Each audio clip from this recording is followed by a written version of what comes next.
Baik, Assalamualaikum warahmatullahi wabarakatuh.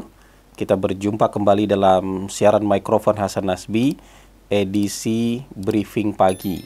Kali ini sudah masuk episode briefing pagi ke-9 ya. Dan maaf nih, suara saya agak bindeng nih. Belum pulih soalnya ya. Jadi suaranya masih serak-serak gitu. Nah, saya ingin kasih judul kali ini dengan tema tidak percaya survei tapi percaya asap kemenyan gitu. Jadi teman-teman semua, sejak hari Sabtu kemarin, hari Sabtu, Minggu, dan Senin itu agak banyak ya rilis survei terkini dari beberapa pollster ternama ya. Sebagian besar merupakan anggota Persepi dan bisa dikatakan sebagai jumhurul surveyor di Indonesia. Kantor saya sebenarnya juga punya data terbaru, tapi kita tidak rilis ya. Data terbaru kita kalau dirilis lebih mengguncang dunia sebenarnya, karena angka unidentified votersnya tinggal sekitar 3%, dan itu angkanya ajib sekali. Tapi sebaiknya itu nggak usah dibahas. Kita bahas saja hasil survei yang dikeluarkan oleh sejawat-sejawat saya dari Indikator Politik Indonesia, dari Poltreking, dan dari Lembaga Survei Indonesia. Terakhir ada juga Kompas ya. Nah, kalau kita periksa dengan seksama, 3 pollster, Indikator, Poltreking, dan LSI, menemukan angka yang hampir mirip ya, untuk pasangan Prabowo Gibran, yaitu di angka sekitar 45. Indikator itu 45,8, kemudian LSI itu 45,6, dan Poltreking itu di angka 45,2. Nah, angka dari Mas Ganjar itu ya sekarang bersaing dengan angkanya Mas Anies Baswedan gitu ya. Kalau di Indikator itu Mas Ganjarnya 25, Mas Aniesnya 22 ya. Bersaing lah ya, kejar-kejarannya.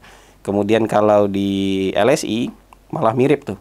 Mas Ganjarnya 23 dan Mas Aniesnya 22. Kalau di Poltreking itu Ganjar Mahfud 27 dan Caimin itu 23. Di survei Kompas yang agak beda. Survei Kompas itu tetap menempatkan Prabowo Gibran sebagai peringkat teratas, tapi angkanya 39%. Sementara Mas Anies 16% dan Mas Ganjar 15%. Jadi lebih unggul sedikit Mas Anies dibandingkan Mas Ganjar di surveinya Kompas. Memang Kompas berbeda sendiri, tapi perbedaan ini lebih kepada angka unidentified voters.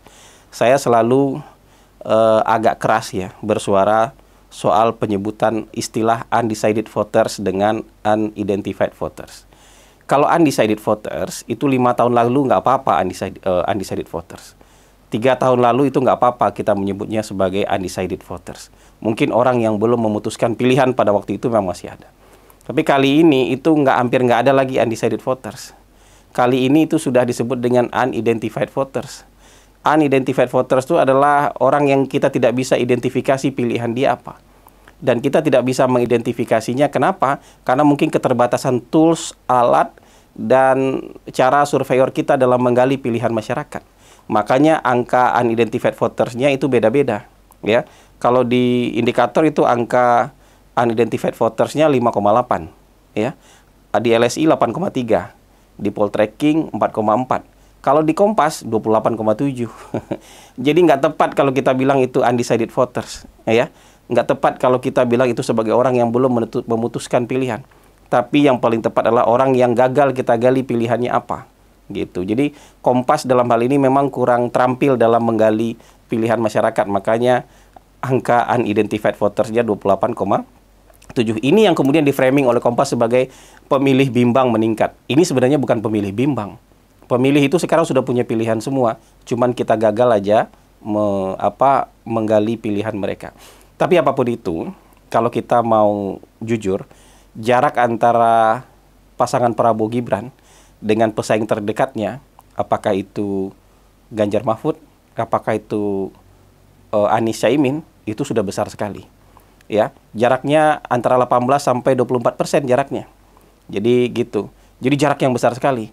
Jadi kalau nanti hasilnya merupakan 100% populasi, kita bisa tahulah ini sebenarnya sudah mengarah ke satu putaran, ya, karena jarak antara yang tertinggi dengan yang terendah itu minimal 18% kalau dari survei-survei ini, dan maksimal itu 24%. Nah, yang unik adalah, ya, yang unik itu adalah teman-teman dari pendukungnya Mas Ganjar yang beberapa bulan lalu itu sangat masif dalam mengglorifikasi hasil-hasil survei. Ketika Mas Ganjar cukup lama bertengger di peringkat pertama hasil-hasil survei, hari ini merendahkan hasil survei, menuduh survei sudah melakukan hal-hal yang tidak jujur, ya, menuduh polster-polster sudah melakukan hal-hal yang sudah melanggar etik, ya, sehingga hasilnya tidak bisa dipercaya lagi. Padahal ini polster yang sama yang ketika Mas Ganjar ada di peringkat atas diglorifikasi juga oleh orang-orang ini. Bahkan muncul tuduhan ala tuduhan Tempo, yang kalau survei dibocorkan dulu daerah target surveinya, kemudian ditimpa pakai bansos. Ini orang-orang sudah termakan teori konspirasi. Menurut saya gangguan suasana hati seperti ini sudah sangat berbahaya, ya. Sangat berbahaya karena akhirnya percaya sama hoax, ya. Percaya sama berita-berita fitnah. Polster-polster tidak pernah membocorkan, ya, daerah mana menjadi target survei mereka, ya, karena hasilnya akan tidak benar, ya. Dan hasil itu kan kita butuh hasil yang benar. Jadi kalau polster-polster yang ada di Persepi yang merupakan jumhurul surveyor, saya yakin metodologi mereka sangat teruji, ya. Independensi mereka dalam mengumpulkan data juga sangat teruji. Dan saya yakin 45% itu adalah angka minimal. Karena kalau kantor saya menemukan angka di atas itu. Cuman masih rahasia. Kita tidak bocorkan. Tapi ini tantangan, ya, buat pasangan Prabowo Gibran. Ini kan sedikit lagi, ya. Jadi kalau 45% hari ini berarti butuh 10 juta suara lagi untuk bisa menang ini satu putaran. Jadi perlu kerja keras dalam 60 hari ke depan untuk menggenapkan angka di atas 50%. Jadi kita tetap stay cool, nggak boleh meradang-meradang, ya. Nggak boleh juga nggak percaya sama hasil survei. Seperti yang dilakukan oleh teman-teman kita sebelah. Karena survei ini merupakan metode yang ilmiah. Kenapa Pak Jokowi itu selalu menang? Karena Pak Jokowi itu sangat percaya dengan hasil survei. Mau hasilnya bagus, mau hasilnya jelek, beliau percaya dengan hasil survei. Itu makanya dia menang. Kandidat-kandidat lain yang pernah kalah itu karena dia kadang-kadang percaya survei kalau lagi bagus, kadang-kadang nggak percaya survei kalau lagi nggak bagus, gitu. Nah, sama kayak kali ini, kalau hasil surveinya nggak bagus, bermacam-macam tuduhan yang dialamatkan kepada lembaga survei, ya, dibayar untuk membentuk opini lah, gitu kan. Padahal hasil survei ini pernah mereka glorifikasi juga, ya. Survei karena didahului oleh bansos yang menyiram desa-desa target lah katanya. Ini semua tuduhan-tuduhan yang menurut saya sudah menjurus ke dalam fitnah. Kalau kita mau menang, para pendukung Prabowo Gibran, kita harus percaya soal survei. Surveinya mau baik, mau buruk, mau sudah memuaskan, mau belum memuaskan, kita harus percaya. Dan biarkan saja orang-orang yang tidak percaya dengan hasil survei kali ini. Mereka mungkin lebih memilih percaya pada asap kemenyan, nggak apa-apa. Mereka mungkin lebih percaya sama ramalan dukun, nggak apa-apa. Mereka mungkin lebih percaya sama otak-atik gatuk, ya, dari sisi nama lah, dari sisi hari kelahiran lah, biarkan aja. Tapi kalau mau menang, kita harus percaya dengan metodologi yang saintifik. Terakhir ada lagi rekaman yang beredar. Salah satu pollster ternama kemudian dengan bangga pamer bahwa dia survei dengan 32.000 responden. Jadi survei-survei dengan 1.200 responden tidak layak untuk menandingi survei dia, katanya. Nah, saya mau bilang ini orang nggak paham statistik, nggak paham survei. Justru survei, ya, secara metodologi, ya, secara teknis, itu memungkinkan kita untuk mencuplik jumlah yang sedikit untuk menggambarkan sesuatu yang besar. Kalau Anda merasa perlu untuk survei dengan 32.000 responden, berarti kan ilmu statistiknya nggak kepake, gitu. Kalau 1.200 dibandingkan dengan 32.000 responden, itu kan selisihnya nggak sampai 3% margin of error-nya. Dan nggak perlu diperdebatkan, gitu. Lagian kalau survei dengan 32.000 responden, itu saya yakin waktunya nggak bersamaan. Bisa jadi jeda jaraknya bisa 3 bulan. Bisa jadi jarak survei yang pertama dengan survei yang terakhir itu bisa jadi 6 bulan. Dan pasti tidak mudah untuk menggabungkannya. Karena semua harus dibobot, ya. Karena semua harus dibobot. Apalagi kalau Anda menemukan angka unidentified voters besar kayak Kompas, kayak ditemukan oleh Kompas, pasti angkanya buram itu. Kira-kira begini gambarannya. Kalau Anda punya angka unidentified voters 28,7%, anggaplah 30%. Itu artinya kalau Anda mengeluarkan foto Anda tuh 30%-nya buram.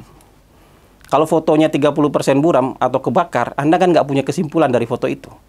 Tapi kalau yang buram cuma 4%, yang buram cuma 5%, Anda punya kesimpulan soal foto itu.